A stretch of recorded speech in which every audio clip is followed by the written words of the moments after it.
Um exemplo, né, da presença desses pontos gatilhos no surgimento da dor são as pessoas com o quadro de fibromialgia, que é uma síndrome comum, em que a pessoa sente dores em todo o corpo durante longos períodos, com sensibilidade nas articulações, músculos, tendões e outros tecidos moles.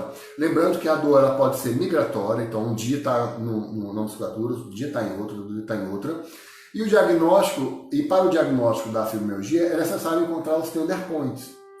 E aí, o tender points, que são áreas sensíveis, né, para o diagnóstico da fibromialgia. Então hoje, antigamente precisava-se ter a presença de tender points em todos os quadrantes, ou seja, no lado direito acima, no lado esquerdo acima, no lado inferior, esquerdo, inferior, direito, para que fosse chegar no diagnóstico. Hoje em dia não mais, né? Porque normalmente esses pacientes, inclusive, como comentou a doutora anteriormente, tem pacientes idosos muitos pacientes idosos apresentam essa sintomatologia, também apresentam síndrome de fadiga crônica, né? Junto, né?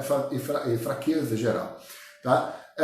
E aí esses pacientes invariavelmente têm pontos gatilhos presentes que vão estar lá desencadeando esse quadro de dor. Então a gente tem sempre que nessa avaliação do paciente não deixar passar a existência desses pontos gatilhos e focarmos aí no cuidado dele. Então todo paciente fibromialgico terá essas áreas-alvo, ou seja, as áreas onde a dor é mais frequente. Estas áreas-alvo são as chamadas áreas de síndrome de dor miofascial, né? O treinamento resistido deverá obedecer os mesmos parâmetros da síndrome miofascial, só que em diversas áreas do corpo. Então, para o paciente fibromialgico, é fundamental que ele tenha um treino geral, né? Sem se preocupar com áreas específicas, ou seja, fazendo uma sequência de treinos de perna, sequência de treino de braço, treino de abdômen, de paravertebral lombar, trabalhar o paciente como um todo, assim como flexores de punho, etc. É fundamental que a gente execute o trabalho corporal global. Só que esse paciente fibromialgico, normalmente ele é muito responsivo no início, ou seja, a utilização do exercício, ele ativa a dor. E uma coisa importante é o seguinte, o mesmo exercício que faz com que ocorra o relaxamento muscular, ou seja, quanto maior a intensidade, ele vai fazer mais liberação de beta-endorfinas, ele vai ter efeito nociceptivo melhor, ou seja, vai ter um alívio maior nociceptivo, ele vai promover maior relaxamento dos pontos gatilhos. Porém, quando você pega um paciente como esse, você não pode começar com o paciente com 80% de carga máxima, né? E aí, por que esses 80% de carga máxima? 70%, 80%, 85% de carga máxima? Porque esse nível de intensidade é o nível de intensidade que tem melhor resposta de alívio das dores e relaxamento da musculatura. Só que eu não posso começar com ela.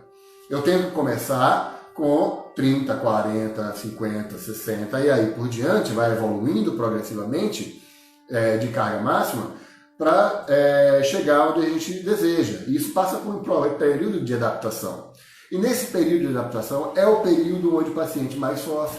Porque o ponto gatilho, o que é um ponto gatilho? Ele nada mais é do que uma sobrecarga tensional no fuso muscular. Então o fuso muscular trava e você quando começa a fazer o exercício e ocorre a contração e relaxamento, se eu não promovo o relaxamento desse ponto gatilho, eu estou ativando o ponto gatilho. Então eu causo dor. Então não é invariável, gente. Então quantas pessoas já viram que a pessoa vai para treinar, nem precisa ser um paciente que está doente, pessoal normal.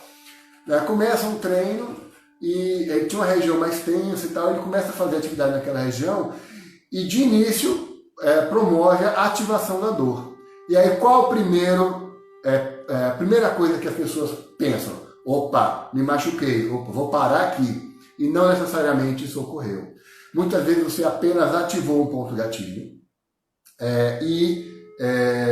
fez com que despertasse a dor. Eu vou dar um exemplo muito comum para quem pratica o CrossFit, conhece, né? Existe um exercício de rope climb que é subir na corda. Esse exercício tensiona muito o bíceps braquial e os rotadores externos do ombro, tá? O ínfimo espinhoso e o o redondo menor. Esses notadores entram em sobrecarga e formam o ponto gatilho com a execução do exercício. E aí ativa, né? Ativa aí esse ponto gatilho. E é comum o indivíduo que termina, principalmente quem está começando esse exercício, referir dor no bíceps e no ombro, na região da cabeça longa do bíceps. Em poucos segundos, executando o exercício de fortalecimento localizado, né? Poucos segundos não, poucos minutos, né? Porque a gente precisa fazer algumas séries, 3, 4 séries, de fortalecimento localizado dessa musculatura, ocorre a liberação imediata do ponto gatilho e assim o alívio da dor. Tá? Então a gente, como eu sou head coach também de CrossFit, acompanho isso com frequência. É feito esse fortalecimento, o alívio é imediato. Então, só para dar aí como exemplo, então não necessariamente sempre quando uma pessoa que está executando um exercício e aí começa a referir uma dor, ocorrer uma lesão. Então a gente tem que, obviamente, fazer essa diferenciação, né? É importante também que este paciente esteja fazendo... Oi? É importante que este paciente